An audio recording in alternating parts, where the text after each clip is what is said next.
If you are easily offended, please leave and don't come back. The views, opinions, and statements from this podcast are by no one. I repeat, by no one. They are not real, and everything is completely made up. This is for entertainment purposes only. The people in this podcast are not doctors, lawyers, or health professionals. They barely graduated high school. It's not that serious. Enjoy the show and have a nice day. Welcome to another episode of Vernon's podcast, brought to you by me, Vernon Smith. Today, I'm trying a new thing, brand new thing that I'm so excited to do. I have two guests here, and it's not really a guest thing. That I know that in the past, we've kind of like had like an interview style format whenever I had guests, and this is something different. And I would like you guys to comment or message me and let me know what do you think of it. This is more of a 3-person panel. It's like a panel thing, and we're all just gonna sit here and talk our whatever we want to talk about. And yeah, it's all fun.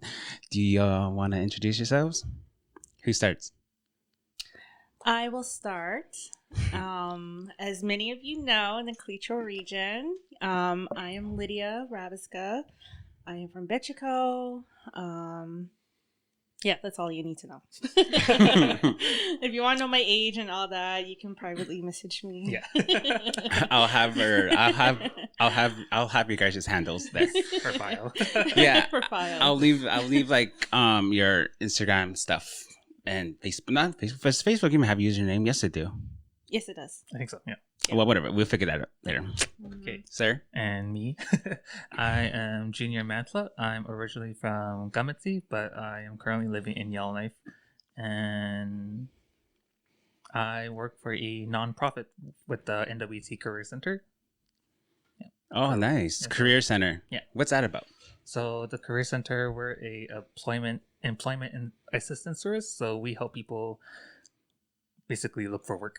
So yeah, we help them with like resumes, career coaching, cover letter, and just basically try to get them to find jobs. Oh, awesome. I feel like that's like you're actually helping people. You know what I mean? I kind of like want to do that. I mean, I feel like this is kind of like that. You're helping people, but that's like official and stuff. Yeah. Lydia, what do you do? So, I work for Clecho government. I work within the Department of Culture and Lands Protection. A lot of what I do is based around caribou protection. So right now, we're looking and focusing on the Bathurst caribou. You mean, what about the caribou? What's happening with them? So the Bathurst caribou are declining as we speak. So that's something that that's something that we do is we study them. We're trying to find out the reasons why they're declining. So we have a camp that goes up there for a couple months from July to October. We don't do any hunting. We strictly just do study. So using the Clecho's perspective way of I guess what is it? It's like, sorry. No, go ahead. We use the mythology of like using the Clecho way of studying caribou. So we go out there and again, we don't do any hunting. We look at the habitat, we look at the weather, vegetation, their bodies. So what kind of sickness is there? What kind of human disturbances there are? So it's pretty big. That's exciting. Mm-hmm. Do you enjoy it? I enjoy it, yeah. But really, like what I love to do is I love the Clecho culture. I love the language. I love everything about being a Clecho person. So that's the reason why I'm there, because it's just we're just so culturally strong. Yeah, helping our people. Yeah. Oh, you want to tell them about your moccasins that you made? So these are the moccasins I made. They're beautiful. I don't sell them, just FYI, because I'm so lazy and I'm so busy. It's a lot of work. It's a lot of work. Just last couple of weeks ago, I made my first beaver mitts. So that was pretty fun. We got to connect with a bunch of strong Indigenous ladies. We worked with elders. So it was just a great workshop for like 5 days. So perfect. And this was this out in like Bershko? Yeah. So I helped with the evacuation on that part. So we invited a lot of the evacuees to come and take part in that workshop. So it was fun. And speaking of evacuees, you're an evacuee, aren't you? Technically, yeah, I am. Yeah. Yeah. But on the morning of the evacuation, on August 16th, me and my roommate actually took off. So like a whole 12 hours before the evacuation order was placed. Yeah. Yeah. And I've been here for about 3. Tomorrow's gonna be 3 weeks. Oh, what's that been like? It's been like shit. Really? Hey, what way? Yeah. It's mostly just because well, no one wants to be evacuated from their hometown, you know. And it's just like very like scary and unknowing of like what's gonna happen to your community. Yeah. Like even though we took off, we were still worried about everyone that was who didn't leave and who had to leave when the evacuation order was put into place. And since I've been in Edmonton, it's been sort of tolling on me because like right now I feel like I should be like at work. Because I work from like 9 to 5, so I feel like I'm still in that work mode. And being away from that and being away from my workplace, my work schedule, my daily life schedule has been sort of like push and pull on my life and everything. But it's mostly just trying to like stay busy with everything and try not to stay on the news like 24/7. Yeah. I feel like it's gonna drive you crazy if you're looking at the news 24/7, or just even like every day. Kind of, you have to kind of like look at it and just pick and choose what you're gonna absorb. Can't absorb everything. It's nuts. So yes, then you can. Can you? I absorb everything. Yeah, I mean, of course you should try to like do that, but then at the same time you have to like kind of like say, like, oh, that's bullshit, and this is not something that's like affecting me or whatever. Yeah, that's true. Yeah, you really have to like take care of yourself at the end of the day. Yeah. So when with say like, but so within the both of you have to like work remotely, yeah? Yeah. So when that happened, I went straight to my parents' house, and I wasn't supposed to be there because technically at that time, Frank Chano and Izzo were still on high alert. And it's not like I have anywhere else to go in Betrico. So I was asked to help out to put something together for the evacuees, which was the Beaver Mitts workshop. And I stayed behind for that. I can't say no to work because for me, I always put work first, no matter what. And it's a good mindset to have. It is, but it's sometimes... What I struggle with is I put my personal life, I put work life first. Oh, no. That's not good. That's not good. Don't do that. No, what I meant is like like you first and then like your stuff like that afterwards. Yeah. Right now, like I'm trying to really balance like work life, home life, and taking care of me. Yeah. Right? It's really hard to do that nowadays.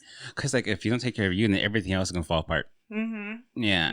And like we live in a time where we're always trying to be enough, right? We're always trying to be on top of work. We're always trying to be on top of home life and, taking care of ourselves or whatever. Right? Yeah. It's really hard to take care of yourself. Yeah. And especially with money, right? Money drives us. And that's the thing too, right? We're supposed to be like putting ourselves first, but then at the same time, we were supposed to be working hard so that we could like fund our lives. Cause like, it's just like, I feel like everything costs so much now. Oh my god. So much. Like, so much. And like for us to like keep up with that inflation, we have to like work hard. But then if we work hard, we're gonna fuck up our brains. Yeah. My god. So like after like, you know, taking care of bills and all that, I have to feed 3 little humans and my hubby who eats like a teenager. I remember a couple years ago, groceries was like $200. You know, I could buy enough. Now it's like $400, $450. Wow. It's a lot. Yeah, it's like almost doubled in price. It's doubled. It's doubled. Insane. It's crazy. Yeah. Oh, like I'm so like happy that I like live alone. So oh my god! All I just was we were talking about this. I came here and I was so hungry, and all he gave me was like a protein bar and the M&Ms and a sucker and water and cold brew coffee and water. Oh, by the way, we should cling. Yeah. Hey. This is my own homemade one, specially made. That's Vernon exclusive. Yeah, how do you like it? It's very sweet. It's very good. Sweet. You like it? Strong. Mm-hmm. Okay, good. So, I wanted to talk about. Oh yeah, with you. How's mom life? Oh, that says a lot. Yeah. By itself. It's a lot. It's a lot of fucking work. Yeah. It's like again, like how I said, like with work life, you know, especially working for the Clecho region, like everybody demands your attention. They need your time. You're pulled in every direction. And, you know, like for me, I am a giver and a server at heart. And so I try to just be there for everybody. And then when I get home, it's like, I got to take care of my 3 kids. I got to take care of my hubby. I got to make sure he's good. He's fine. I got to take care of our dog. I got to take care of our home. It's a lot. And then, you know, after the kids go to bed and stuff, I'm like I'm laying there and I'm like, oh, like I got to go to sleep. And then tomorrow happens again. It's all on repeat. Until we're 65. And then like the kids too are in sports, Mm. right? And we got to do all these family things and all these crazy things and grocery shopping. It's a lot. Yeah, so you're lucky, you know, not you're lucky, but just take your time. With what? I'm not going to have any kids. Well, relationships or whatever. Oh, right? Yeah. Well, I mean, I don't know if I'm going to have a kid. I kind of, I mean, like right now, I cannot imagine like just a little human running around in here. It's a lot of work. I have it, especially having a toddler. It's insane. Yeah, I feel because like with me too, it's like I'm like constantly like working on myself just to keep my like a good head and on my shoulders and to be able to like, I mean, I feel like it's just like it's going to be too much for me because taking care of myself and then also like trying to be like a good friend, son, brother, and then you throw that on top of it. It's just. Yeah. Well, that's all that added on top of what I have, right? Because I'm there for everybody, regardless. Like everybody who needs me, or they need my advice, or they just want to, you know, a shoulder to cry on, and you know, like I can't say no. But I feel like you have to though sometimes. Yeah, there's times where I've definitely like please, like, just not today. Like I don't have time to take care of somebody else right now. You have to like set up your boundaries. It's really important. Like with me, like I do it with like my friends and stuff. I'm not like afraid to say no anymore. Like I just say no and I don't explain myself. Mm-hmm. And I'm lucky that my family and friends, they like kind of get me. You know what I mean? Like they know like, oh, Vernon's just you know what I mean? It's just what it is. But I know like I don't know. I'm not like trying to like be an asshole or anything, but I have to like take care of my head space, like me as a person. And then I would say like the only things that are kind of like annoy me is just like the money thing.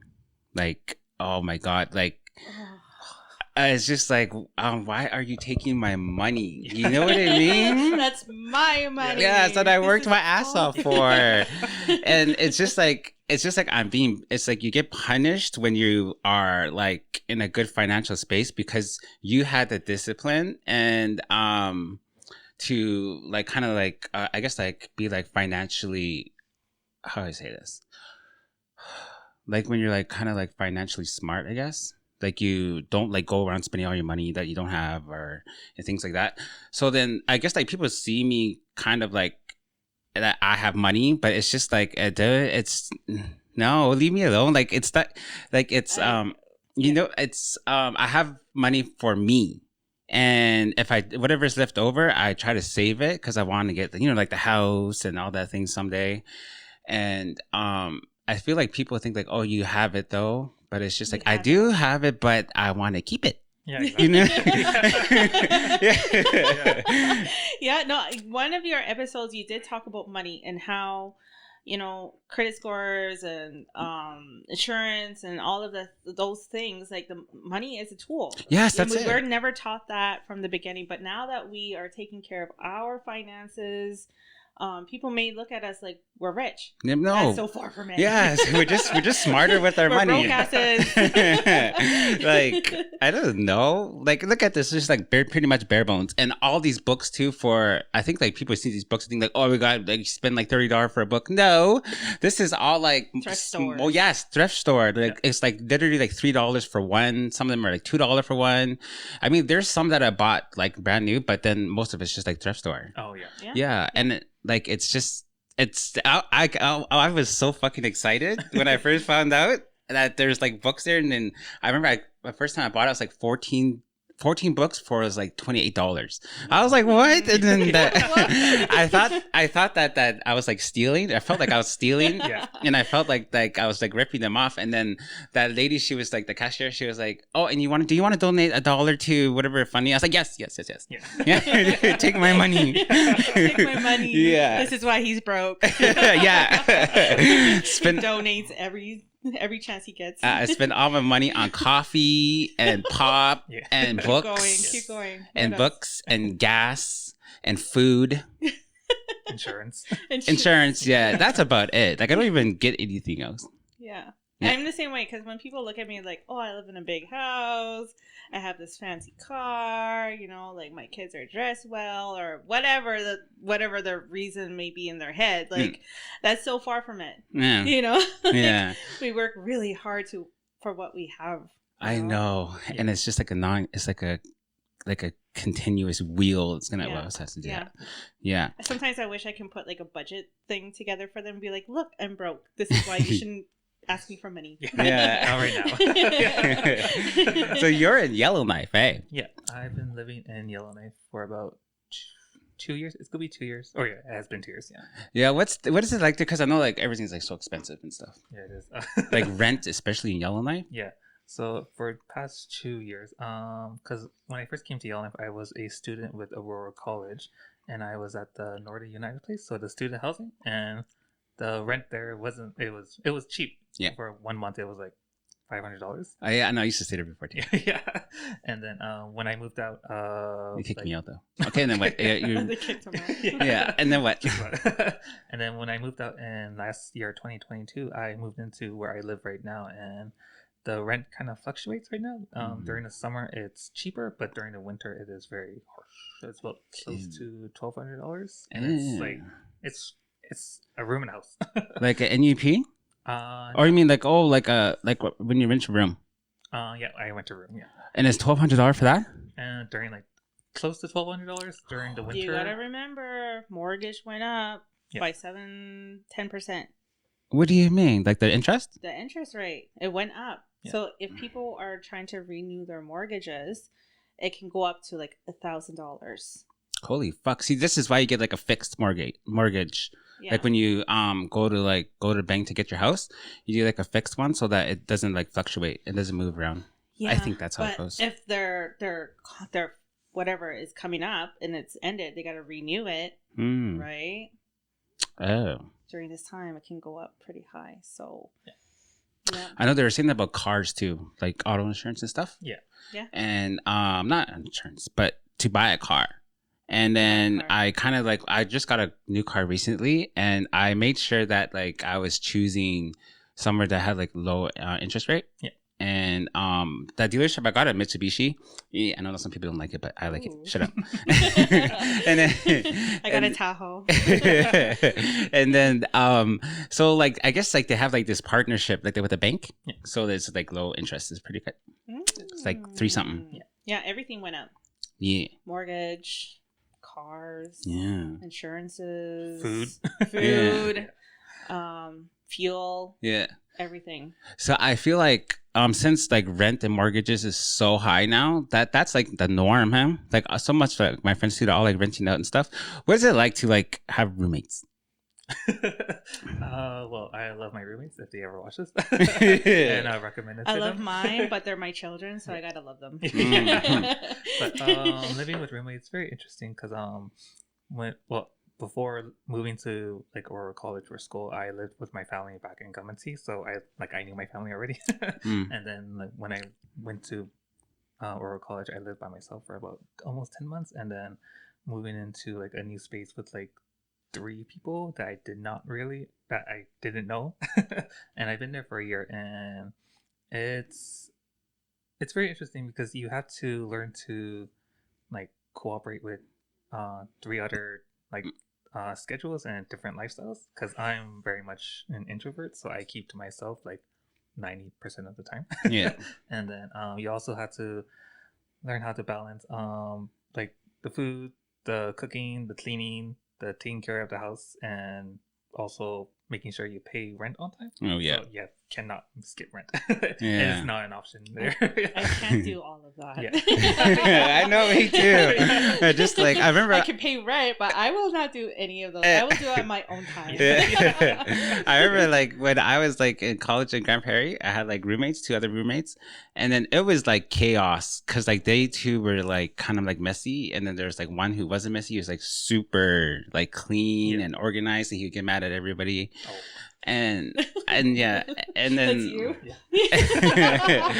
like, and then it was just like I don't know, like whenever like you put like leftovers in the fridge, it'd be gone. Oh my god! You know what I would hate is living with a bunch of roommates, and then there's that one Coke Zero in the fridge, and you want to touch it, but it's not yours. Right? Yeah. And it's like, oh fuck, I gotta go out and buy my own. Or you could just like go and take it and then replace it. I feel like that's what I would do. Yeah. I feel like you would. Yeah. I remember like I would like just like stock my closet with like a bunch of drinks. Yeah, just because like with like pop and all this stuff, because otherwise if I put it in the fridge, they're gonna drink it. So yeah, that's me. Yeah. I would be the one taking it. It was funny. Like one of my roommates, he always like sold shit. It was a weird, like he would walk around with a backpack full of like random shit and try to sell me stuff. I'm just in your own house. You know, like yes. And then he's just like he's trying to like sell me like earphones and stuff. I'm like, I already got earphones, but you just like, but these ones are nice. And I'm like, no, they're not. Like you have like a trench coat, be like, pick one. Yeah. Okay, let's go forest fires. Okay. I'll start. Yeah. Okay. I'll say like how with me, like when my thoughts on it when I first heard about it, I was just like, whatever, it's just like normal, just fire season, nothing new. And then it kept on getting bigger and bigger. And this is when I was at work, and I just kept on like, honestly, I wasn't really paying attention to it until I had heard that it was there's potential for it to hit Rabesca. And then that's when I was like, oh shit, what's going on here? And then that's when it just kept on getting worse and worse after that. And then my anxiety level was like through the roof because I was like worried about my friends and family and my hometown, our community. Well,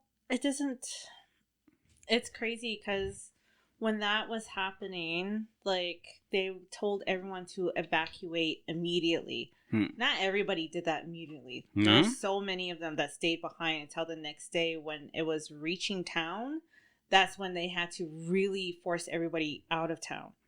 So they all took the bus, they took the airplane. Like it was just crazy. Well, this is perfect. The both of you were there at ground zero. You were in Ray when it got evacuated. You were in Yellowknife when it got evacuated. I wasn't in Ray. I was in Yellowknife.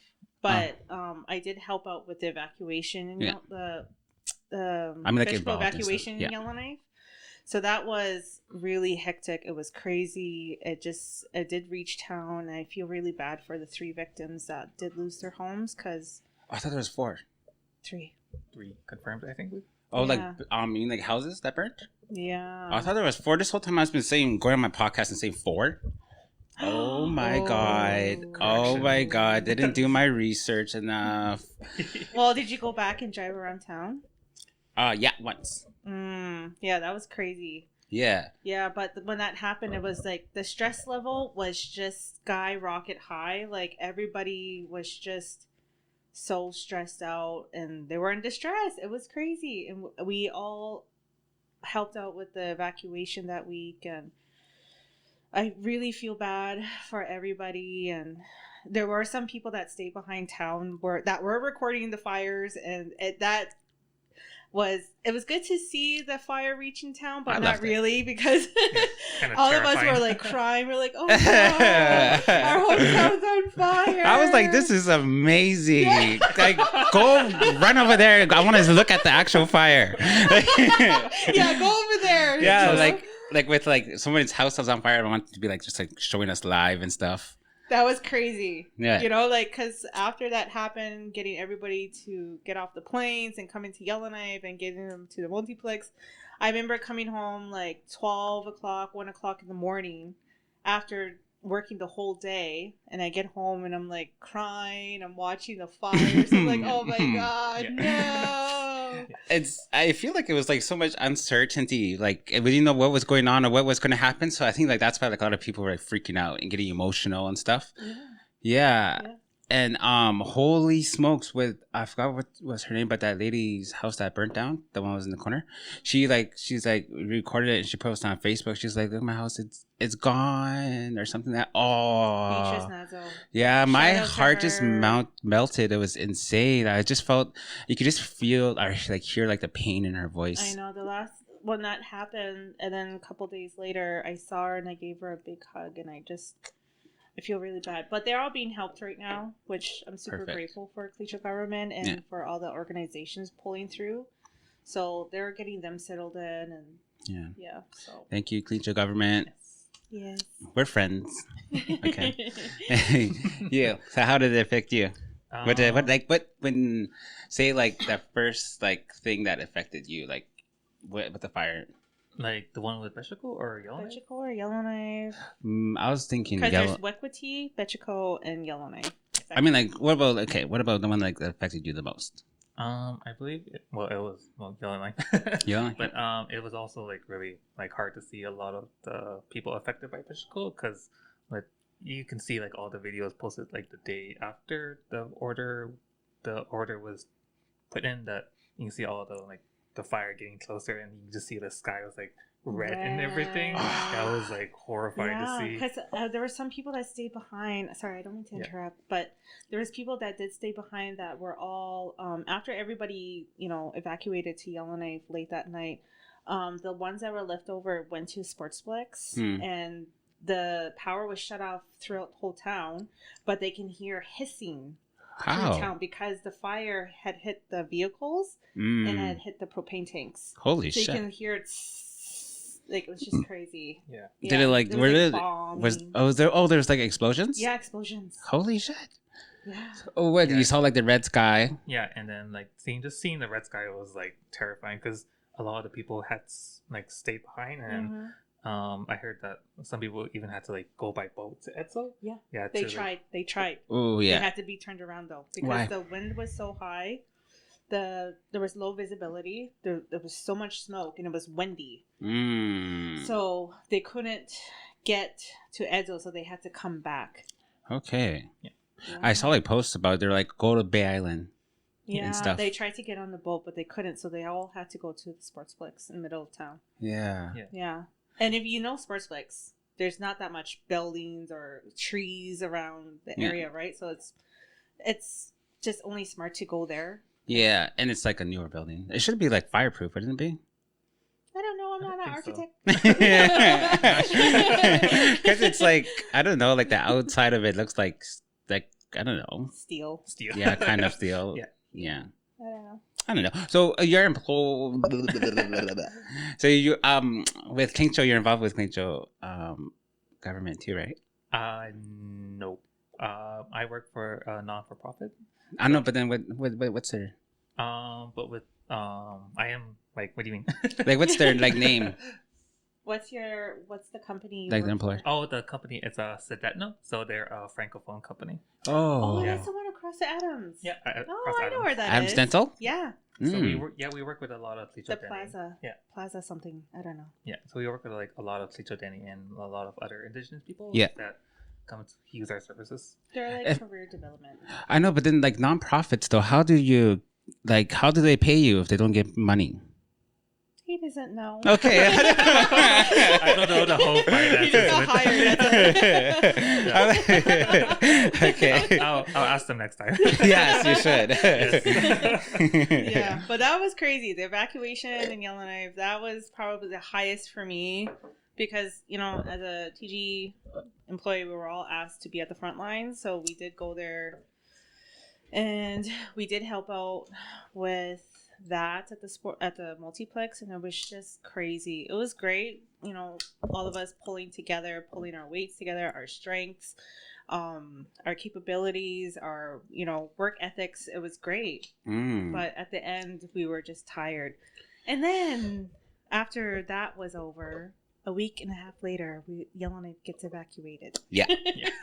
So it was like back to that again, Yeah, but then was it like more work for like but I know because there's like Clicho evacuees that live in Yellowknife.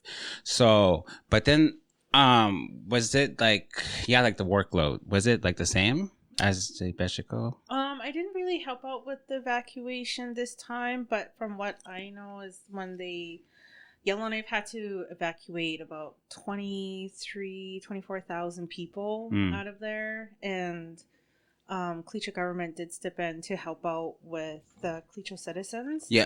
So that's why they came here and they helped them. Oh, perfect. Yeah. And so with the evacuations and stuff, what has it been like though, like being here? Because I know, like you said, that it's just kind of like. Well, with the evacuation, I'm fortunately one of the ones that didn't have to go to the evacuation center. I have family here who I've been staying with since for the past 3 weeks. Yeah. So I haven't accessed any of the evacuation services, so like any of the food vouchers or the hotels. Yeah. Yeah. Yours doesn't look dirty, so it's fine. Yeah, I know. I seen your status, by the way. It does not smell. There's no stain on there. I'm good. I was gonna ask that. So then you didn't. I feel like with me, because I love hotels, so I would just been like fine within a hotel. Yeah. I love Airbnbs, but that's just me. It's like a home environment kind of thing. Yeah, I can't do it hotels. I just like hotels because it's so simple and you don't have to clean up. Well, if you're there for like 3 weeks, then you might have to clean up a little bit. Yeah, you're gonna have to clean up. And I think the what do you call it? Hotel services, the maids. I think housekeeping. Yeah, I was gonna say servants. Okay. Housekeepers. Yeah. Housekeepers. I think that was limited for only like once a week or something. Like that. They don't do it daily or anything.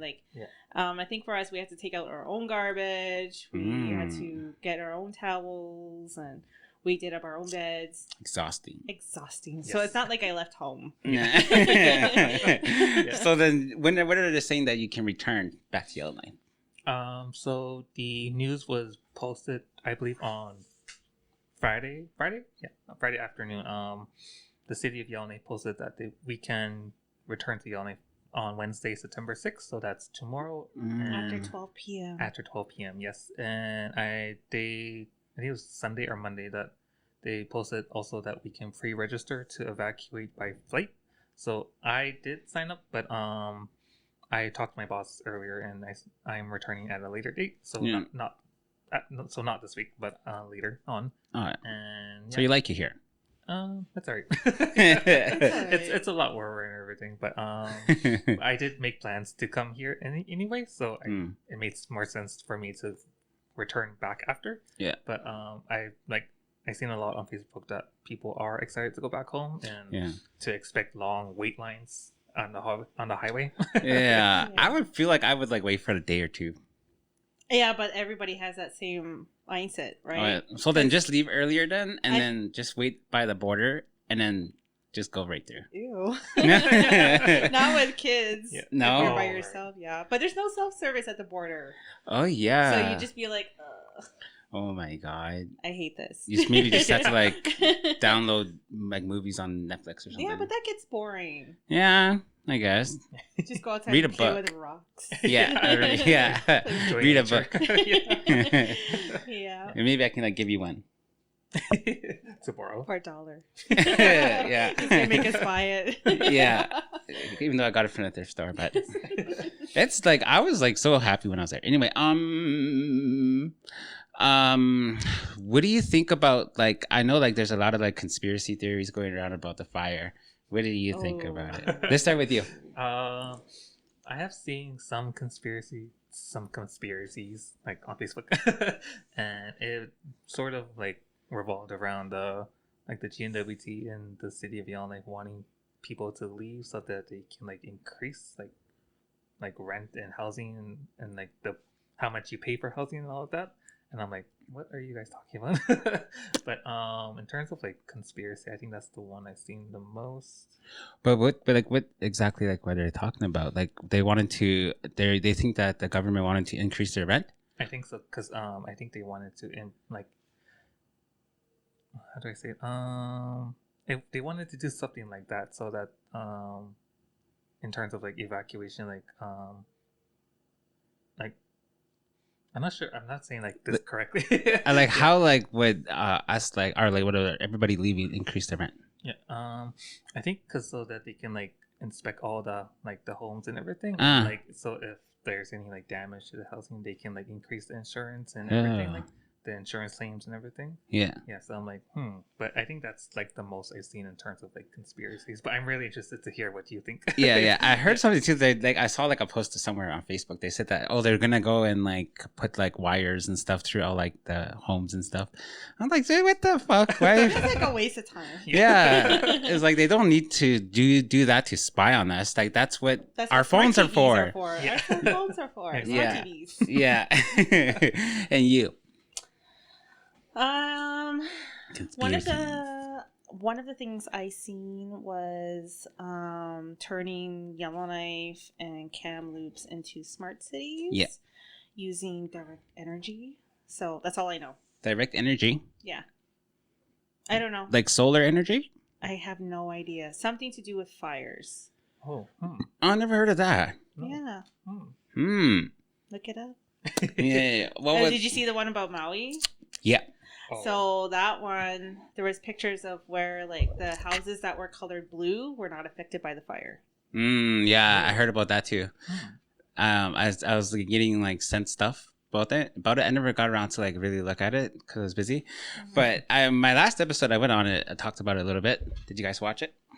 I haven't had time because I'm a evacuee. Yeah. Oh my god! I just can't know. Nobody's been like watching it. I think everybody is like so busy with their like trying to stay alive and stuff. Yeah. But yeah, I was talking about that. I went about it a little bit. I think what did I say?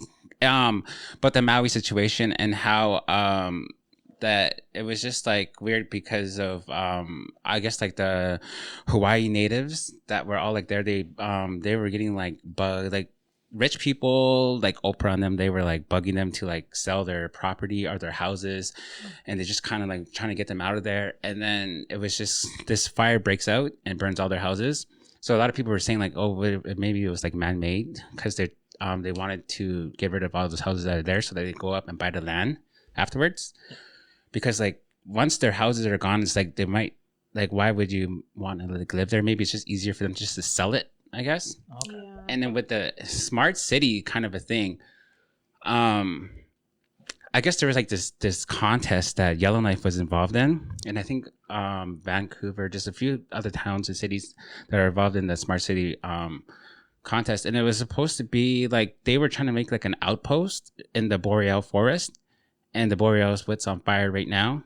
Oh yes. And I guess it was supposed to be like some beacon of like new technology for like Yellowknife to make it easier to like live in and for people to thrive. And it was supposed to be like a 15-minute city or something like that. I guess it was supposed to make like the cost of living cheaper and I guess like energy and all these other resources. So it sounds really good on paper, but then it's like, how are you going to build all of that stuff? And a lot of people were like online saying like, well, like, they were burning it because they're like like kind of, I guess, creating some space or getting rid of some trees and stuff so that they can build something. Or something like that. And then there was like some other people too saying that they started the fires with like lasers from like the sky. Wow. And then and then are like, oh yeah, on Joe Rogan's podcast too, Joe Rogan said this that there was like a bunch of like, I guess, chemicals that went missing somewhere, I don't know where, but then after that all that chemicals went missing, and then the fire breaks out. Like the forest fires start breaking out, like probably like soon afterwards. And they were thinking that, well, the guy that brought it up on that episode of Joe Rogan's podcast, he said that he doesn't think that it was like the government, or he doesn't think it's Canada, or he doesn't think it's Canadian citizens as well. He thinks that it's like an enemy of the country or somebody, like somebody outside who doesn't like Canada or doesn't like the Northwest Territories or whatever. Then they went and like secretly started the fire because they wanted to hurt our country or whatever. There's a bunch of shit. This is just all speculation. We're just having fun. Yes. Yeah, I don't know anything. I should have made us like tinfoil hats and stuff. Yeah. Like science. Yeah. And scary movie. Yeah. Hi guys, me here. So if you've been watching for this long, it means you actually kind of enjoy my episodes. Thank you for that. So I would much appreciate it. I would greatly appreciate it. I don't know, whatever. Go like, go comment, and subscribe, please. I need the feedback. I need you guys to do this for me. And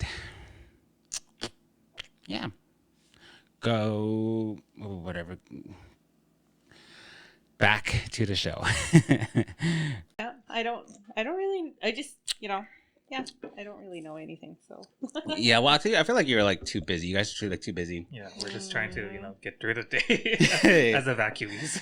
It's like nice to listen to, but then at the same time, like, I'm so busy with work and my home life and just taking care of myself, like, you know what I mean? Yeah. And the thing too is like, part of taking care of yourself is not stressing over what's happening in the world. Yeah. Right? Like, I remember, like, when COVID happened, there were so many people watching the news and they were soaking it all in, and they were getting stressed out. And I'm just like, why are you watching the news and getting stressed out? It was all like the same shit too, over and over again. Over and over and over again. You're gonna die, stay home. It was just like crazy. It's like shit. Yeah. Oh my god, buy all the toilet paper. Yes, and hand sanitizer. That was an insane time.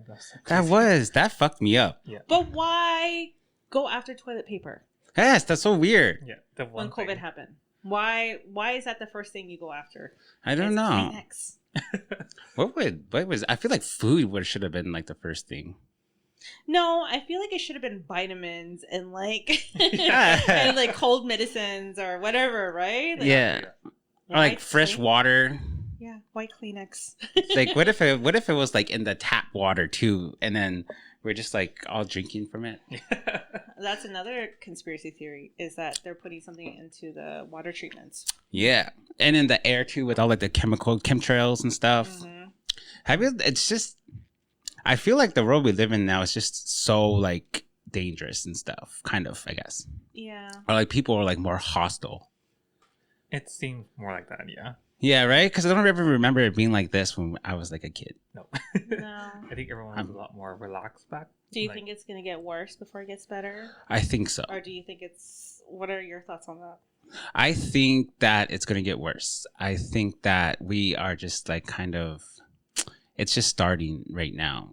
And which is scary because, I have like a gang of like nephews and nieces, and all my friends have kids and stuff. And for our community too, I think that nobody knows how to fight this right now. And I think everybody's like doing what they can and doing what they know. And I'm thankful for that. But there's just something that at least like us as people were not doing. And I don't like how like everybody constantly attacks our leaders and stuff. Like it's just like it's their it's like their fault, and it's not. Like it's everything, like all these kids that are like fighting each other and killing each other and doing all these drugs and stuff. It's all of that stuff starts at home. Like they're supposed to like learn better, and you know what I mean, like home training, and they're supposed to have like parents there to kind of like guide them, or like family members. And it has to be like a community effort. Like all of us have to kind of like group together, and when we see things that are like wrong, or we see like our young people kind of going on the wrong path, I feel like we're supposed to like try to like help them and guide them. But at the same time, again, I feel like there's like a lot of programs and a lot of like treatment stuff, but they are not interested in that at all. It seems like, and I don't know how you can get them interested into sobering up and living a better life. And I really don't know. But I do think that it's going to get worse before it does get better. But I'm just like scared of it. Like when is that going to be? Like, when is it going to be that tipping point, the turning point where everybody's just like all of us as a community, we're like, okay, this is too bad and we have to go do better. But at the same time, I'm a little afraid too, like, because like, I don't want there to be like, I don't want us to be like too damaged as people until like that actually happens, you know? Because with the like all the like COVID and the forest fires and all the like recent passings, a lot of people, I believe, they become like desensitized to this. So like they're just they became almost like numb to everything. So like when you say that, a lot of people are everything's gonna get worse before it gets better. I think that's really true, because especially with all the like the fires that's happening, with all the drugs and alcohol that's going through the community, and with all the like assaults and murders that has happened, it's like been really like horrible. Yeah, like I feel like in the past it would have been like a big thing. Like, it would have like affected all of us, like, oh my god. But now it's just like, another thing. You know what I mean? It's like, I don't think that we even like we didn't even have time to take everything in as like people. You know what I mean? Like continuously, just one event after another, one PTSD after another. More trauma that's more happening. Trauma just keeps happening. Yeah. So it's like, how do you process all that while you're taking in more and more trauma? Yeah. And how much people we lost to in the community recently. So sad. I hate that. I know. It's just like, I don't know where to like go with that too. It's so like sad. And so many people our age. I know. People that we grew up with. Yeah, like went to school with and stuff. It's so sad. And it's like, for me, I'm such a big believer in everybody having a purpose and destiny. And like, when I look at somebody that young who died at an early age, it's like they just missed out on their greatest calling in life. You know, that could have been anything. That could have been anything to change this world. And it's really sad. It's such a huge loss in the community, in the world, right? Yeah, it's like, if you really think about it too, it's not only like their loved ones and us like losing them as a person, and we're losing like their talents and their skills and what they could have brought to the community, like their mind. Yeah. You don't know what they could have been or what they would have like done. Yeah, there's so many like stories that they could have told us in the future. Yeah, but we don't have that anymore. Yeah, like what if they were like a great leader too? Would have like maybe like right now they would have been like addicted or an alcoholic or whatever. Yeah. But eventually, what if they like turned it around and stuff? What if like, so if you really look at the world today, the question is, you know, do you think the reason why all these traumatic things are happening in the world is to take away our purpose and destiny? Wow, I didn't think of that. Think about that. Maybe to like make us all like be kind of like unhopeful or like kind of like we just trying to like destroy our spirits. Yeah. I'm a big believer in that. Shit. So you got to think about that, yes. Right? Alcohol, drugs, sexual abuse, depression, suicide. everything that's causing these things to us really does still take us away from our purpose and our destiny and our greatest calling. They do say that this is the devil's world. Mm-hmm.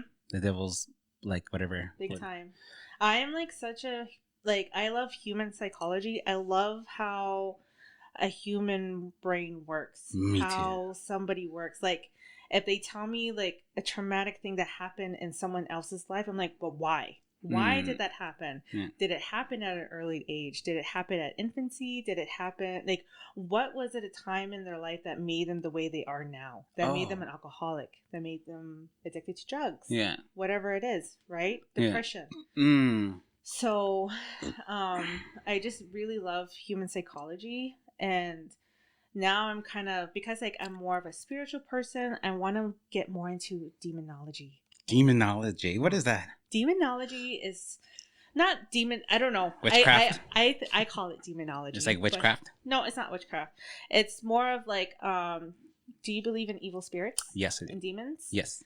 So that could be the reason why we're driven the way we are, right? What do you mean driven? Like to accomplish things? How we're influenced by evil oh yeah. So like when somebody picks up a drink and you're like, oh, that's a demon influencing them to, or like somewhat convincing them to do it. Yeah, there's different spirits out there that influences. Oh yeah. Us. I believe that. Yeah, big time. Yeah. Yeah. So I want to kind of get more into that, but that could be for another discussion. Yeah. I feel like, what about like angels and stuff? I feel like that's a more like happier route. Maybe you should go and study angels. Well, they're all somehow affiliated with each other, right? I know. Because there's fallen angels. Yes, too. All the fallen angels, they used to be with like God and stuff, and then God's like, nope, get the fuck out of here. Yeah, badass you bitches. You want to follow Lucifer? Yeah, you can go with him. Yes. Yeah. Go live down there with all the humans. No. No. Before humans were created, apparently that's where they were sent, was down to hell. Oh. Fallen angels and Lucifer.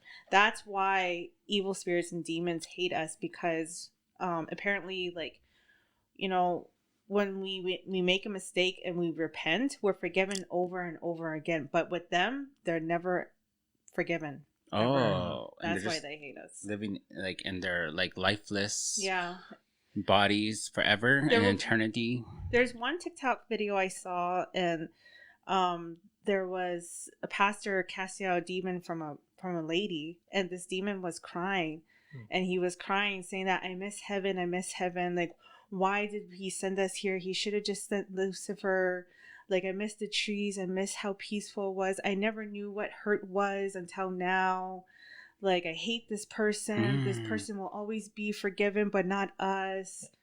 Like, why, Jesus? Why? It was like crazy. You have to see it. And I'm like, oh my God. And I was skimming through the comments, and somebody else said they saw the same thing, where a demon was speaking through this person and was saying that we hate humans because they can be forgiven over and over again, but not us. They're jealous of people. Yeah. Yeah. I kind of like thought that they were like already jealous of us because we're just like, we're living and they're not. Yeah. Yeah. And we're like created in God's image. Yeah. That's why they hate us too.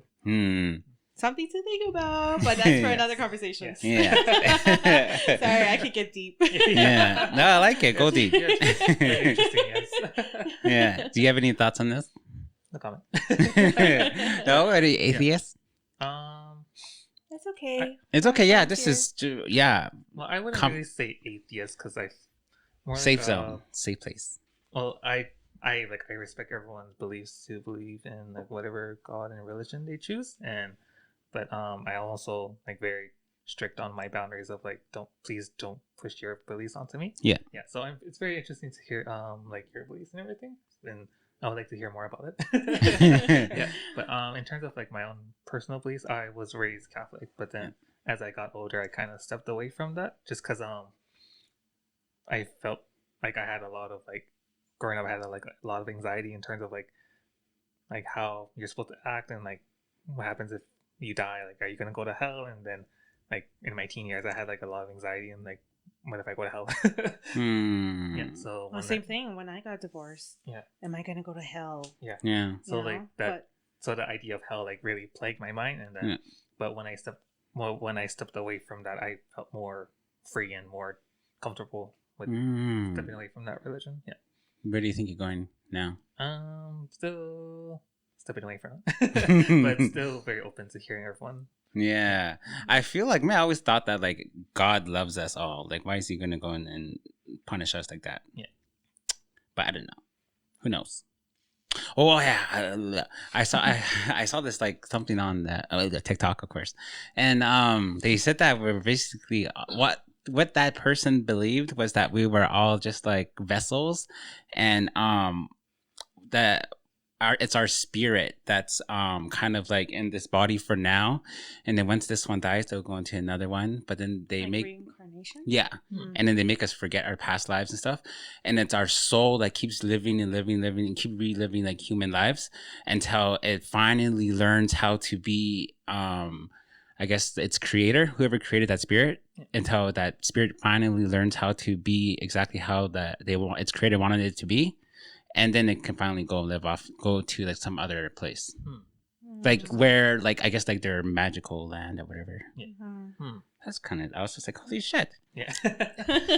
That's why, and they said that a good indication of that too was that they're like, why do you think that when we're babies we already naturally know how to do stuff, and nobody taught us, or even like when we're growing up, like we're just like naturally good at things and talented at things, and nobody taught us how to do that. They said because our past versions were good at that, and that stayed with us.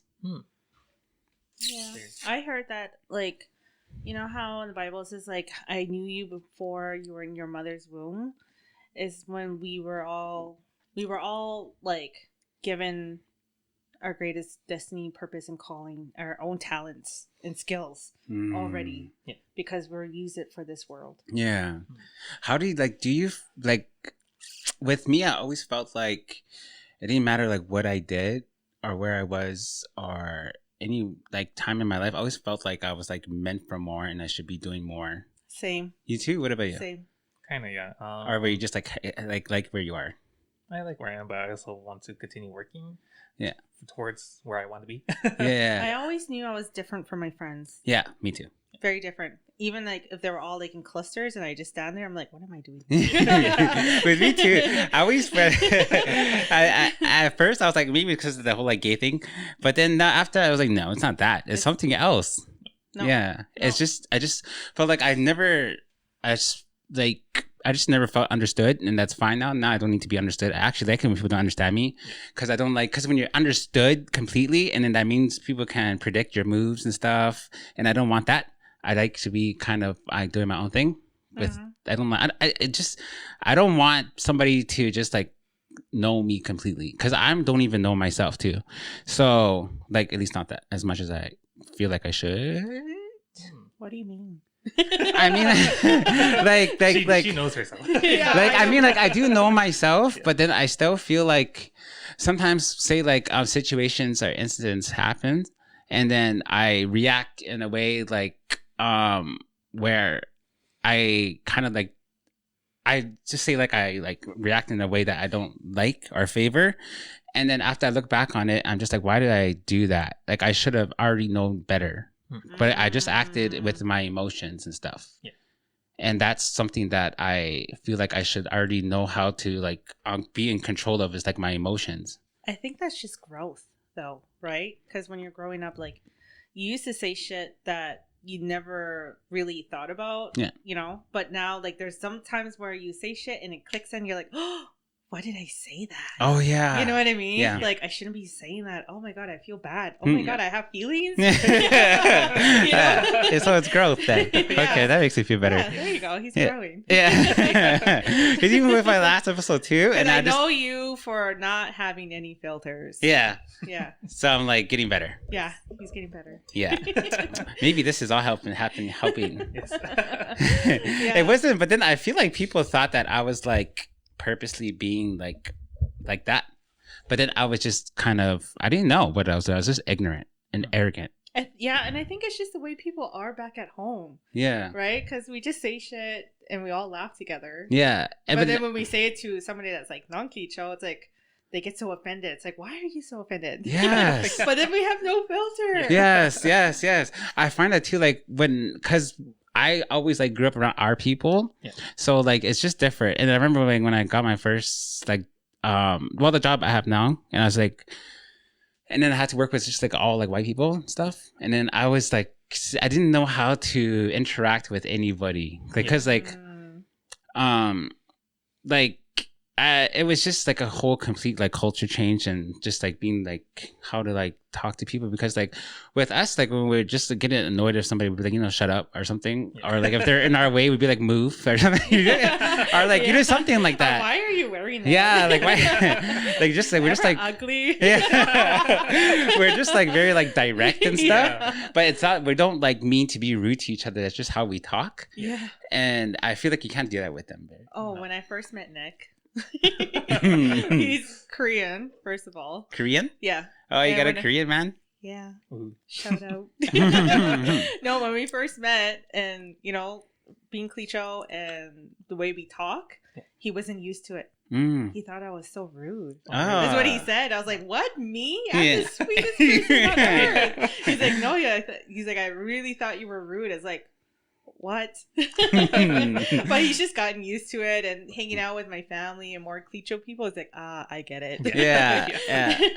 I know. I remember hearing too when I was in college in Grand Prairie, and then I remember like when I was just talking, and then one of those people there, I think they were from like Fort Province, whatever. They kind of like whispered under their mouth, like yeah, he's Clicho. They're like kind of mean. Oh, really? Yeah. And then shocker. Yeah. But I was like, whatever, I didn't care. Yeah. I'm comfortable in my own skin. Yeah. Like, whatever. Yeah. So you Korean, you got what is that like? Interracial relationship? It's so funny because the other day, Nick and I were talking, and we were talking about Evie. Now that she's older, she's 14, turning 15, and we were saying like, oh, I wonder what kind of boyfriend she's gonna get, or what kind of husband. And he said that like, would you have preferred like if she dates somebody of her own kind, or does it really matter if she ends up with somebody that's non-Clicho or non-Dene? Because these are like conversations. Yeah. And I said, and I like, in all honesty, I told him probably somebody of her own kind, like somebody being indigenous, because I said from our own experience, there's so many cultural differences, right? Yep. There's so many differences between us, upbringing, culture, everything. It's just, we really struggled for a couple of years, and he said that he understood because he wants that to be easier for the kids. You know what I mean? Yeah. There is a lot of hardship in that, and a lot of challenges. It's crazy. When you end up with somebody that's not indigenous, you really have to learn how to be in a relationship with them, especially considering their upbringing and their culture differences. Oh, yeah. Yeah. So is there like I know like now we're like such in a different space since we were like younger, you know what I mean? Like people are like so accepting and okay with things. Yeah. Do you find that like maybe like elders or something, there's kind of like like what are you doing? Like how come you're like dating outside of us? I love my elders. I love all the Clicho elders. I will always respect their views. I will always respect them. They will always come first in my eyes. But at the same time, I can't help who I fall in love with. Exactly. Right? Yeah. So then you do notice some things. Yeah? I do notice that. Yeah, sometimes. But I try not to pay attention to that too much, just because it's already happened. Yeah. We already like have a child, and we're raising all three girls. Like, we've built a life together. So yeah. I love it. And for me, like, ever since I went to college, moving to a different city, and this was a couple years ago. This is 2016, 2017, 2018. So during that time, like moving out of Bechico and moving to Vancouver and meeting different people for the first time. Yeah. meeting people with different perspectives, different upbringings, different races, different everything. Yeah. And I've met so many people, and I have so many friends from different backgrounds that I absolutely love, and I will always cherish them. And I just love, I just love people with different backgrounds. I know, me too. I just too. love it. And I think that's something that Bichico people or Clicho people or people from the north are not accustomed to. Yes. Right? Yeah. That's why they're so kind of like stuck in their own ways. And I think that's why you have to have different friends from everywhere. Yeah. Right? And it's just like, even with like, when you go and hang around with them, and there's such a like huge difference. Like you see, like when I go back home too, like I start getting my accent starts to go really deep and stuff. I start talking like everybody back home, and then when I go hang around with other people from like the city and stuff, it's just like a big difference. Yeah. And not only that too, I feel like it's just I don't know. I think that the reason why it's kind of like they're like kind of stuck like that in their ways too is because a lot of them didn't I guess leave the home, leave the community. Like they just stay there, so then that's all they know. Yeah. That's all they know. You can tell too when they're here, they're all like rowdy and loud. Yeah. It's like, calm down, we're having supper. Like, what are you doing? Just have a fucking lobster. Yeah. And just don't get kicked out. This is not Gold Range. Yeah. Yes, and you can have your steak medium rare. You're not gonna die. Okay. I know there's a red in it, but it's fine. I get judged for that. And you can put more than just salt and pepper on your food. Exactly. You can put actual spices, like real spices and stuff. Yeah. Yeah. So meeting different people of different backgrounds is really life-changing, you know, and I think people need to experience that more. And it really is, there is growth in that. Yeah. Because you get to expand your knowledge and your understanding, and you're just more accepting of the world.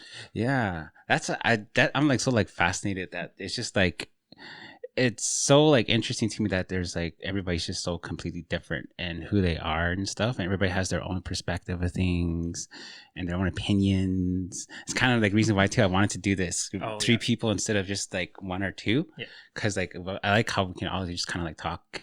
Yeah. Yeah. So what about you? What about you? In terms of like dating? Yeah. No, dating. Are we talking about dating? No, let's go there. Yeah, go. Okay. You like jumped into like married life and kids. But, we'll go back to that. Okay. But dating, I prefer not to date in Yellowknife just because the community is so small. Yeah. So there's someone I'm sort of talking to right now. Yeah. But they're from like a different province. How does that work out? Well, we talk like every now and then, but it's not like talking like every hour of the day. It's more like, hey, just checking how's it going, blah blah blah. Just have some conversation for a bit and talk for a bit, and then go on about our day. But because I'm not really interested in interaction. I'm introvert. I very much keep to myself. So like I've heard the conversations to be like limited. Yeah. I know like a lot of people are into that, like just kind of like dating like of like the internet and stuff. Yeah. Really? I hear about it all the time. Interesting. But me, I'm just like I need to be in person. Yes, I need to hang out with you. I want to touch your butt. Yeah. We need to tease people together. Like go to the movies. Go to movies. Like I can't do FaceTime. I can't do like internet stuff. It's like, ugh, this is so boring. Next person. Yeah. It's also too like I like being in person because you get like a better feel for who they are and stuff. Yeah. Mm-hmm. You know what I mean? Mm-hmm. Can't really do that like online. Yeah. So glad I met Nick at the bar. So that's like old school way. Yeah, actually, who made the first move? I bet you did. No, he did. You did? He did. Yeah, he walked up to you? No, it was like girls' night out. I was like, all girl power, screw boys. I hate everybody with a dick. Just kidding. No, but like it was girls' night out, and none of my friends smoke cigarettes. So I was like, do you girls have a lighter? They're like, no. We don't smoke cigarettes. I'm like, okay. That's so annoying. So I know, I hate that. It's like useless. So we go down. We're walking from Gold Range to Ravens, and then there's a group of guys. I'm like, great. Now I gotta ask. Yeah. So I'm like, hey guys, do you guys have a lighter? And then they're all looking in their pocket, looking around, and then I see Nick just skipping through the crowd. He's like, I got one. Yeah. He's like flickering it. Yeah. I'm like, whoa, chill. This was in Yellowknife? Yeah. So is that where he's from? He lives in Yellowknife. He's from Calgary, but he was born in South Korea. So what happened? How did he put on the moves? I don't know what happened, but that's what he did. I was like, whoa, okay. So like, I sparked my cigarette. Yeah. And we just ended up like talking and hitting it off. Ah. He was saying that he can two-step. I'm like, no way, you're Korean, you can two-step. Like, well, that was our argument. He's like, let's go right now. Let's go to Gold Range. I'll show you I can two-step. I'm like, fine. I want to laugh at you. He can two-step. Oh. We two-stepped the whole night away. Oh, how cute. And then a year later, I got him like a lighter, and it says it all started with a fire. Oh, nice. That's sweet. I love him. I love how you just like remember it in such detail too. Yeah, Like it was yesterday. crazy. It was fun. Yeah. Yeah, We that's had how. fun all night. We were like best friends. It was like, it's like we've known each other from another lifetime. That's the instant feeling we got with each other. So Yeah. So we just laughed together. That's our thing with Nick and I, is like we just love to laugh, and we just love to tease each other, but we also like to tease other people and just laugh at people together. Yeah, it's just kind of like a friendship too. Yeah, we have a really strong friendship. I love him. So Yeah, I feel like that's like the best ones where you're actually like friends too. Yeah, that's the foundation you should have to any relationship. If you don't have that, it's like, why are you here? Like, it's just, I feel like it would just be boring. It'd be boring. Yeah. I want you to be my best friend, not like some roommate or like you're just there in the air. You know? Yeah. Well, I don't know. I wouldn't know. Yeah. Hi again. I forgot to mention something. Go and follow me or like my social media pages. All of the usernames are Vernon's Podcast. That's it. Just Vernon's Podcast. Yeah, Facebook, Instagram, X, used to be Twitter, but now it's X, and TikTok. I think that's it. Oh yeah, and I'm also now on Amazon Music, so make sure you go find that. Thank you. I haven't really I mean, I've been dating a little bit, but not Shout out. like just like going out on actual dates, not like shacked up and shit like that. Yeah. Like why? It's fun. Yeah. Just kidding. They're so res. So Yeah. resi. I don't know. Like I don't want to do that because I'm just like, don't you have a job? What are you doing here? That's another thing too. Is like when you're in a relationship, like I need you to hold up your shit. Yeah. I need you to hold yourself together. Like you need to be financially stable. Yeah. You need to be emotionally stable. You need to have a plan. Mentally stable. Everything. Like you just need to hold yourself up. Yes. And not worry. And if we want to hang out, let's hang out. Yeah. Like I just, I just feel like getting shacked up is just like unemployed vibes. Yeah. It's just like, you know what I mean? Like broke bitch vibes. Yeah. That's what he's worried about, going broke. I had to buy extra food. I gotta pay extra, the power bill. But then with me though, it's like, no, money's not that like a big like a thing for me. Like with me, I just want them to kind of like be working towards something. Yes. And working on themselves and like I don't want somebody who's just like unmotivated and just lazy and stuff. You know what I mean? Yeah. Like you can, I don't care where you work. You can go flip burgers, but just as long as you're like trying to be a manager. like working like to better yourself as a person and be stable, not like all over the place and stuff. That's the thing too, is like you need to elevate me, but you also need to elevate yourself. Yeah. That's very, very important. Yeah, I know like I don't care if you don't have like an apartment. I have an apartment. I don't care if you don't have a car. I have a car. You know what I mean? But then you have to kind of bring something though. Yeah. Yeah. Like to the table, like I mean in terms of like your personality or like if you're like we can like motivate each other and stuff. Mm-hmm. Yeah. Like I wouldn't be lost if I had like a boyfriend right now and they're just like behind the laptop and just producing it. No. Make yourself useful. Yeah. Yeah, like doing all like the sounds and like the all that stuff. Yeah. That would make this so much easier. Yes, behind the scenes. And it would have been like more better job and stuff. Well, not that I don't do it bad. With me, I'm very needy and everybody knows that about me. In what way? In what way? I just need everything handed to me. Or everything done for me. Yes. Why? Because I don't know. Why am I like this? Maybe it's because of my parents. Maybe my dad. What do you mean, like, and like you mean like, oh, go do this for me, kind of a thing? I don't know. Or go grab this for me. Nick was like saying, "Oh, like you just want him to do it, or you want her to do it because you want another staff on board." It's like, like for them to do stuff for you? Yeah. Oh. Or just get things done, because I'm very like, I feel like for me, I'm such a delegator. I'm like, that needs to be done. This needs to be done. This needs to be done. This needs to be done. Okay, everybody go do it. And I just lay here. Like it's like a manager. Yeah. Like I can see the big picture of what needs to be done, but I got other stuff to do. So you guys go take care of that. And I, Yeah. Yeah. That's like, it's probably where that manager thing comes from. I think that's every Cleacho woman, though. Yeah. We're all delegators. Because what is your mom like? She's like that too. Yeah. Every strong woman, every strong matriarch in the family is like that. Yeah. And then they go and smack you upside your head if you don't listen to do them. it right. If you don't do it right, or if you talk back. I mean, Vernon talk back. Yeah. Yeah. But then, like, I don't know. What about, like, do you think that there's, like, a difference between, like, say, Cleacho moms and other moms?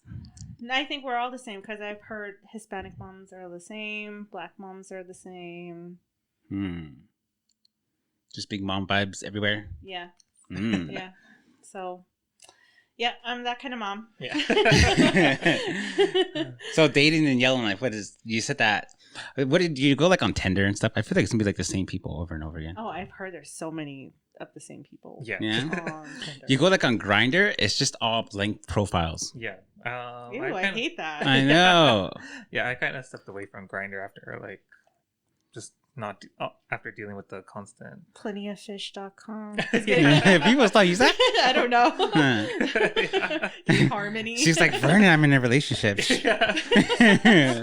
Suggestions. Yeah. But yeah, I stepped away from Grindr just because it was like I'm done with the whole blank profile. I'm done with the whole hookups. What is that even like? Because like I'm so old school. Like if I like you, let's go out. Yeah. You know, I don't really go on dating sites or anything like that. I don't even like talking, especially being on Facebook. I didn't even like guys hitting up on me on Facebook or Instagram or Snapchat. It's like, ew, what are you doing here? I don't want to talk to you. That's what I agree though. Like I like to hit them up online first.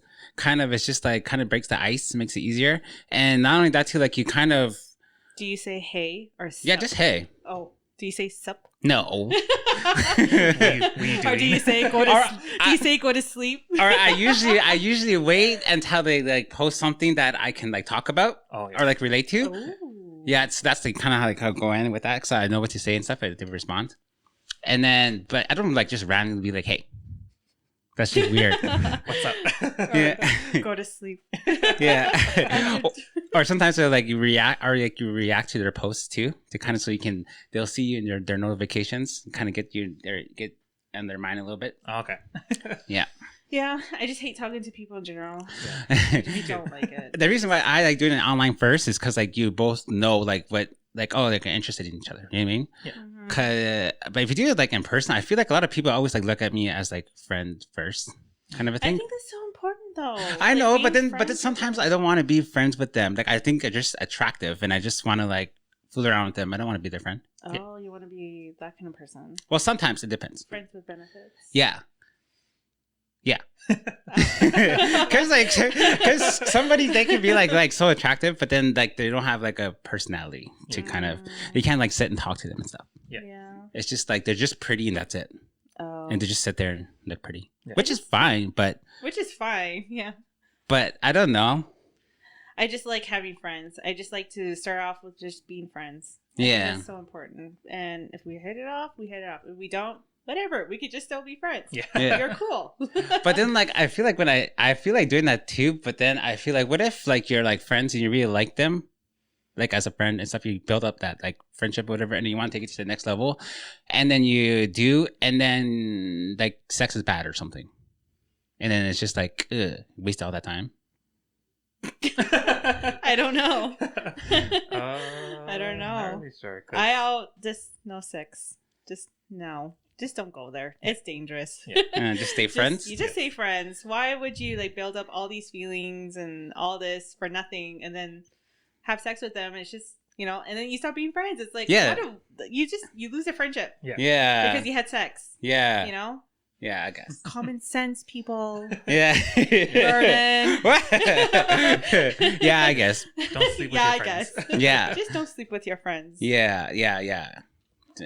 Okay. So, okay. I have a question. Since we're on relationships. Okay. Oh God. Where do you think I'm gonna go with it? Oh my God, this sounds like ASMR. What is it? What is that? Okay. I was gonna go ask. Let's go with you. Okay. You said you're divorced. How did that even happen? How did that even happen? We just we met at a very early age. We grew up. We went our separate ways. We weren't happy. Did you guys have like different plans in terms of like life? I think I was going a different route. I knew what I wanted for my life. I knew what I wanted for my family. I knew what was good for me and what wasn't good for me. So there was a lot of thinking and planning into that. And there was a lot of things bringing me down. I'm sure like I wasn't the greatest as well. You know, everybody's not perfect in their own ways. Everybody's not perfect. Nobody is perfect in this. So you just kind of like grew out of it. I just grew out of it, and just a lot of family stuff, and just there's a lot of things that were not elevating me, that weren't pushing me, that just wasn't healthy for me. That's what I was driven by. That I need to get out of that. Yeah. Yep. Yeah. Have you been divorced? Not yet. I haven't even been married yet. I don't think you're supposed to try. I mean, like, be expecting to get a divorce. No. Well, no, not well. I think. What about like a serious relationship? Have you been your last one? No serious relationship, just because I'm introvert reasons. Yeah. Yeah. I like being by myself, and I like introvert. I like doing my own thing, and I just feel like with dating, it's just you have to constantly. You're expected to keep up with them, and I'm just kind of always in my own world. Yeah, I have a friend that's an introvert too, and she kind of said the same way. Like, she doesn't want to like keep entertaining people or like having to like make sure they're okay. Like, she's just happily, single. And that's what another thing too is like, I love that people that are single. I think it's such an important time in their life where they need to embrace singleness, where they're heading towards their goals, they're working on themselves constantly, whatever that may look like. I always think that people should embrace singleness before they even get into relationships. Yeah, but then with me too, like, I've been single for like ever, and I think I don't know what it was. I think it's just like whole like addiction thing, like alcoholism and mental health issues, and me just being like trying to figure myself out as an adult. And do you also think like because you're picky about people? I'm not really that picky though. Really? Yeah. Like what was it for you though? Like it's like you chose singleness, or it's because it just I think I just wasn't really like whenever I would find somebody like attractive and I would like them and stuff, and then something would always happen that we would just like kind of like fall out. Like there would be some fallout, and or like they would get they would get bored of me, and then they would like stop talking to me, or I would get bored of them and stop talking to them. I hate that.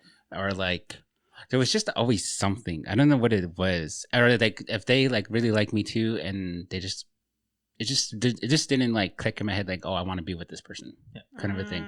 Like I've never met somebody yet so far that I was like, oh, like I want to really, really, really be with this person.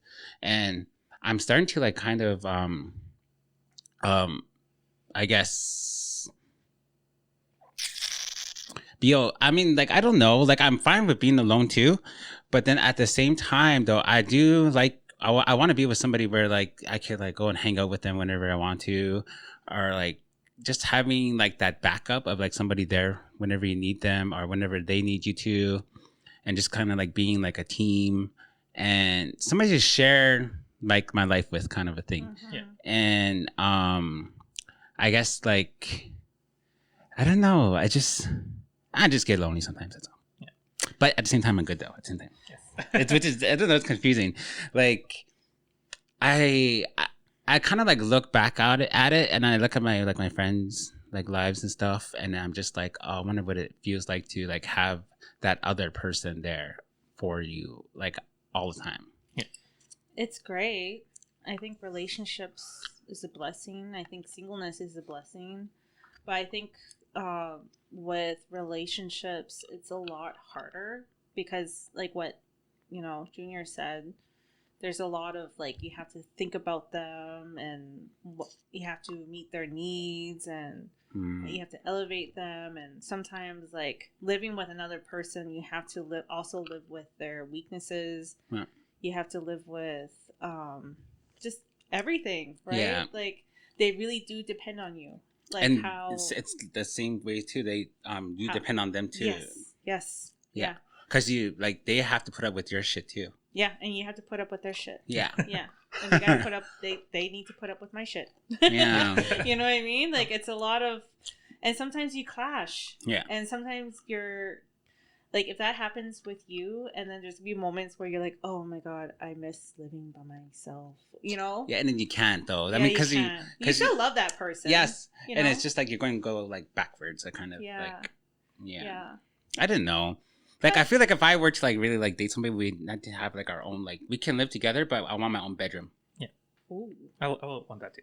Yeah? I need my own space. Yeah, I mean, like, we can like sleep together, but then at some times when I'm just like, okay, go to your room, or I'll go to my room or something. Yeah, I don't need you. For a couple hours, yes. Leave me alone. Yes, because like I need that too. Like, I like just being alone too, to just kind of like, I guess, like build up my battery again, because like it's draining. Like, as I hate going to like events and stuff, like even the jump dance too, the idea of it sounds fun, and like all that, those people and all that energy in the room sounds great.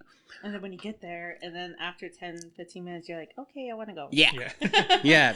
Yeah. Because it's just like, I don't know, it's just too much. Because I'm one of those people who were like, I kind of like absorb the energy of the room when I walk into it and stuff. So then when all those people there, I just like, I feel like really like antsy and stuff. Oh, yeah. Because like I'm the type of person, like when I'm like interacting with somebody, I like pay attention to everything. You know what I mean? Like, I want to like, because I want to like understand them and get them. And with all those people, you can't do that because there's too much people. It's like too much. It's like overload in my head. I get social anxiety, and I get anxiety just in general, and I get overwhelmed because I'm the same way. Because I can absorb everyone's energy, I can absorb all their problems, I can absorb everything, right? So, I'm the same way. So if I go to even the thought of going to drum dance, I'm like, oh my god, like I need to puke. Or like when I get there and I enjoy myself, but then after like 1-2 dance, I'm like, hey, I want to go. And then you feel bad too, because I'm just like, I should be here, but then my brain's like, no, go home. Yeah. Mm-hmm. Like, or don't even go. Yeah. Yeah, and I'm at that point in my life too where I'm just like, I don't want to like please people. I want to just live for me. Yeah. Even though like that might upset some people, but and just like it's my life. So yeah. Anyways, is there anything you guys want to discuss that we haven't? Junior, been a little bit quiet. He's gonna pick on you now. I'm always a bit quiet. There's water there. Oh yeah. Okay. There's no topic in mind. I can usually just go with the flow with everything. Yeah. I'll try. Okay. So you grew up, where did you grow up? Gamity? I grew up in Gamity, yeah. Gamity. Yes. Gamity. I've always said Gamity. That's the white person. Oh That's my the white god. People way of saying it. That's the Quitian way. Yeah. They say Bishakon? Yeah. Or they say Wati? Or how do they say? They say Gamity? Yeah. And they say Wickwitty. So Gamity. It's Gamity. Gamity. Yes. Yeah. Okay. So how was that? What was that like? Well, that was right. It was. It's very strange because well, I didn't like grow up in Vegetable or Yellowknife, and we're like an isolated community, so we didn't have that much chances to like grow to get out to like Yellowknife, and the only times we only really traveled was like during the ice road. So Yeah. it was very like isolating because you don't really know much of the outside world besides the like little res community that you know. And it's just and like isolated. Yeah. So it was right. Do you think that's why you're like an introvert?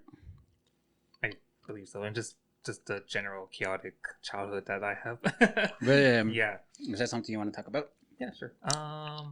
Well, growing up, my parents, like I think with a lot of families as well, my parents they drank, and it was growing up. I have 3 siblings.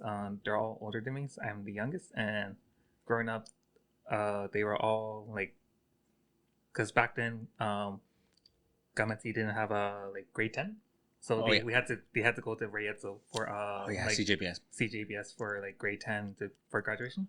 So growing up, they by the time I was like 8 years old, all of them were like gone for like 10 months of the year. So like they only came back for like summer and winter. And growing up, it was very isolating because I had to deal with my parents like on my own. But like, how do you deal with your parents when you're like 9 years old and they're drunk and you're like, and I spent a lot of time in the washroom crying.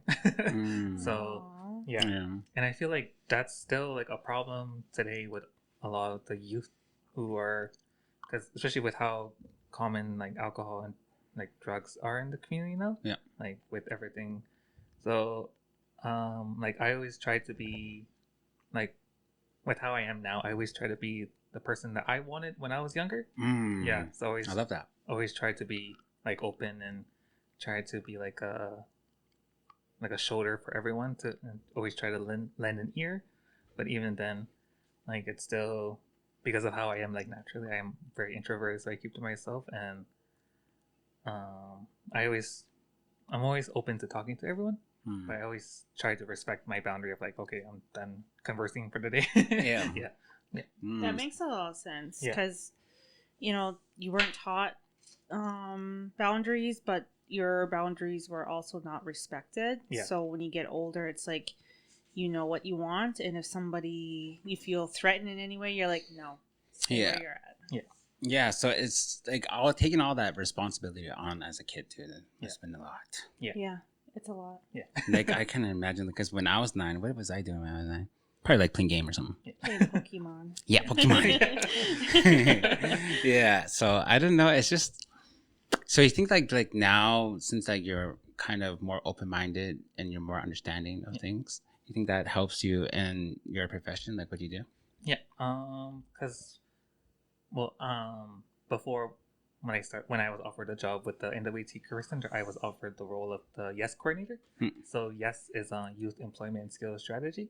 So we work with a lot of youth from 18 to like 30 years of age who are not employed or in education or training. So these youth, they're kind of like very unmotivated. So and they struggle a lot with like addictions, with influence, with like housing and everything.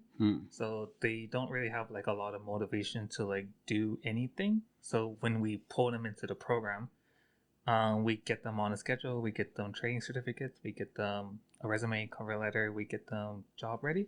Oh, it's like everything. Yeah, and we also offer like a paid, like a training allowance, so we get them some income. Yeah, and like some of the youth that I worked with, some of them were not doing anything, and one of the youth that I can think of, he was offered a job like last October, and he's still there, and he's actually with Sundog. Oh. And he's been there since like last October, and he says that he's like really enjoying it. Oh, nice. And he went from like a place of like not really doing anything, and it's like it's really like fulfilling to see that.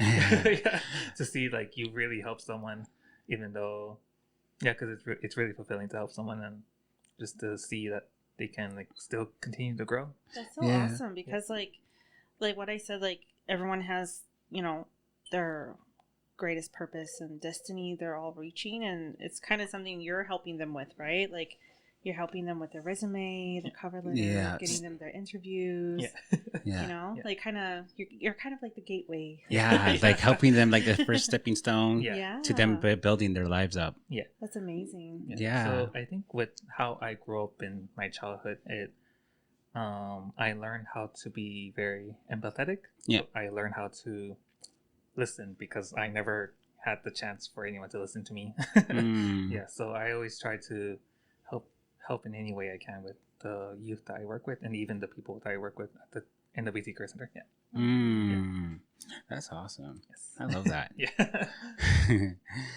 Lydia. What about me? Well, first of all, how are you doing? I'm doing good. Where's your headspace at? Just listening, just, you know. Just talking. You having fun? I am having fun. You having fun? I am, Oh, perfect. That's the whole point of this thing. I wanted to like I guess like where with you, like you're just your moccasins. So you were inspired or something to be creating something. What do you think of like, say like with me with this podcast, then like with say like Jamie with her photography, and then Cassandra with beading, and numerous other people doing what are, you know, their like independent work or whatever they are doing, and you see like there's a lot of indigenous people. When you see that, what do you think? There's a lot of indigenous empowerment there. You know, it's so important that our people are at the front lines, are being recognized for their hard work, be recognized for their dedication, for their passion. That is so important because I feel like in the early 1900s, all that, we never had that. All that was taken away from us up until now, right? So as indigenous people, we're all coming back in, you know, we're coming back in different ways, you know, being there for our people and being proud in what we do, being proud in being indigenous, right? That's so important. So I feel like, but with me, like, I think with you, Vernon, I think it's, you are helping promote that. You're helping the Clecho people be heard and to be seen. That was like the whole point too. That's why I keep on like reaching out to like people who I see like they're starting things, or just indigenous people in general too. Like I want like I think it was like Braden, Cassandra, and I think they said that was like their first podcast interview and stuff. Really? Yeah, and I was just like, oh, like it's so exciting to be like part of that. You know what I mean? And to like, I know like you might like this is like just like a starting thing. Like now that they have like a feeling of it, and then now they can go and do it. They're not gonna be afraid of it anymore. And also too, like that was always like the goal too. That's why I wanted to start doing like have guests and stuff. I wanted to give them like that like their opportunity to kind of like just talk about what they have going on and things, because I know that there's like, at least with me, I felt like before this, like I was like so like kind of like introverted and stuff, and I feel like people thought that I was like this stuck up bitch, and because like when I would like go out and like out in like public areas and stuff, I would just like keep to myself, don't really talk. And so then now when they like see this, they're like, oh no, he's not some whatever, he's actually pretty cool. And I think that there's a lot of other people too, especially our people too. They don't really know how to like act social, like they're just socially awkward and stuff. So like, but then when they get like here, and you can see another side to them too, and then they could be like, oh, they're cool, kind of a thing.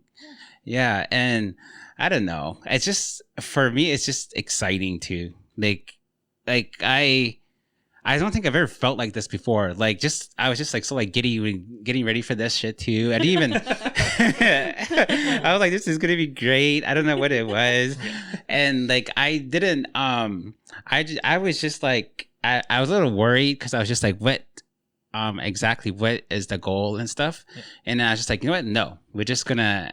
I feel like we're just gonna sit here and chill and have a conversation. Yes, and that's what I love, and that's what I want to do. Because it's I feel like there's gonna be like some people who could just like listen to this and just take things away. They might relate to the things that you guys said. Yeah. And if not, then maybe they just think we're like funny and cool. Yeah. Yeah. That's all it is. Yeah. So, did we talk about anything? Did you guys miss anything? No. Oh. Your post on Facebook. Which post? About the one people complaining and that you they saying that they don't know what's going on behind the scenes and that everybody's doing their best basically with the gist of it, I think. So was there like a lot of things that you were seeing online that made you post that? Just so,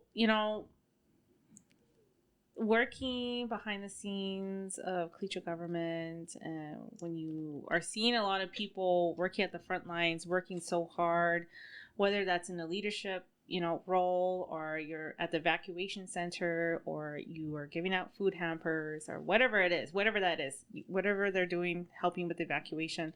There's so much stuff that's going on behind the scenes that the general public don't know about that Cleacho government has to deal with. And it doesn't even have to be just Cleacho government. I think for me, that post was just in general. There's so many of us in the communities that are so involved in the community and so involved with the communities. We're super involved, and we're always there trying to make the communities a better place for the Cleacho people. And then sometimes you see, on Facebook, it's just complaining all the time. And it's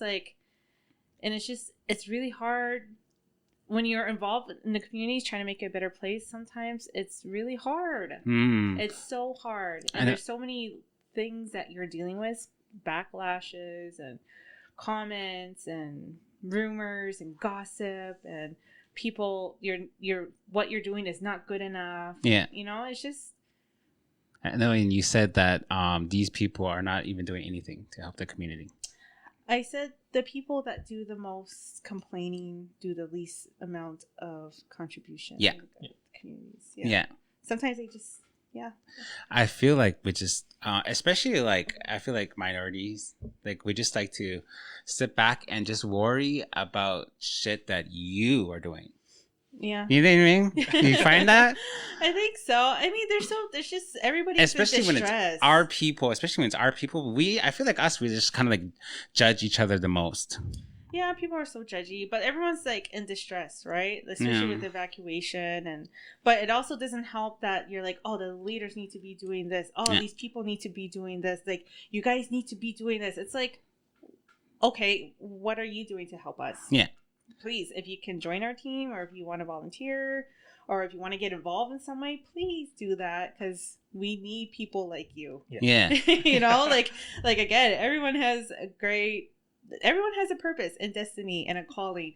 And if you have a skill and ability that we can use, that community needs, please get involved. We need you. Yeah. But if you're just staying at home and you're just like, oh, I want to complain about this and this. It's like, please don't do that. That doesn't make it easier.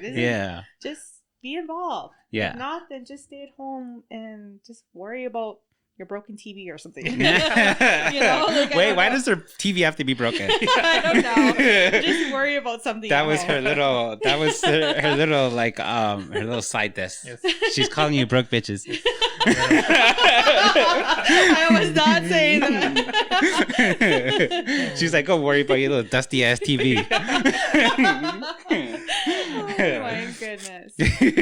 Yeah, you're very private online. I seen. Yeah. Am I private? And kind of. It's a little bit like mixture of both. I feel like it's mostly like advertisements. Yeah, I feel like you're like private, but then when you need to address something or talk about something, you do it. I have to speak up. I need to say something. Like, I'm so fed up. Yeah, people that did complain, they just, that was it. That was enough. That's it. You know, stop complaining. Yeah. Yeah. There's other bigger things to worry about. And if you're not going to help, just don't say anything. Yeah. You know, I feel like too, like a lot of people, I know they say like help and stuff, but a lot of people, they want to get paid for it. They expect money out of like their time being given in. Anything. Yeah. So. You know what I mean? Because like you see, like all the people who like kind of like stick up for like our leaders and stuff, they all work with the leaders too. So it's just like, you're sticking up for them and helping them because you get paid from them. What about that? What are your thoughts on that? I don't know. I think for me it's different. I'm more of like, I need to serve my people. I need to serve the region. I need to be there for them because, you know, there's a lot of needs and wants in the communities, right? There's so much demand, and we have to fight for the people. Who else is going to do it? Nobody. Right? We do. So far we've lost our culture. We're losing our language. We've lost these things along the way, and we need to get that back. It's scary, isn't it? It's so scary. Yeah. And when people just complain, it's like, please don't. Just, if you're not going to get involved. Yeah, and make things worse. And make it worse. Please don't. Just. Yeah. I feel like this is my version of helping. Yeah. We need help. We need your abilities, your talents, your skills. Because, like, I'm not going to go to No Soup Kitchen or something like that. Like, that's just because, like, me, I don't feel comfortable. Mm-hmm. Like, I don't feel comfortable in being, like, on the front lines and, you know, like, physically being there. But I can do it online where you can like kind of like influence things, or like you can give information to people and kind of shine light onto kind of our issues that weren't like, you know, that maybe they wouldn't normally see or something. Because like, I don't know. Because I've always been like really big on sharing my opinion and what I believe too.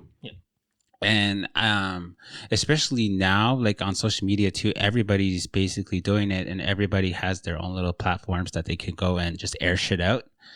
And I like that, but at the same time, I feel like, again, people do need to be very conscious of like their words, because it affects a lot of people. And I'm starting to, I'm starting to realize that too, because there's like some things that I would go and post, and then or say on my podcast and stuff, and then when I do it, and then because I don't think too much into it, I just like do it, like just kind of like creating content and whatever.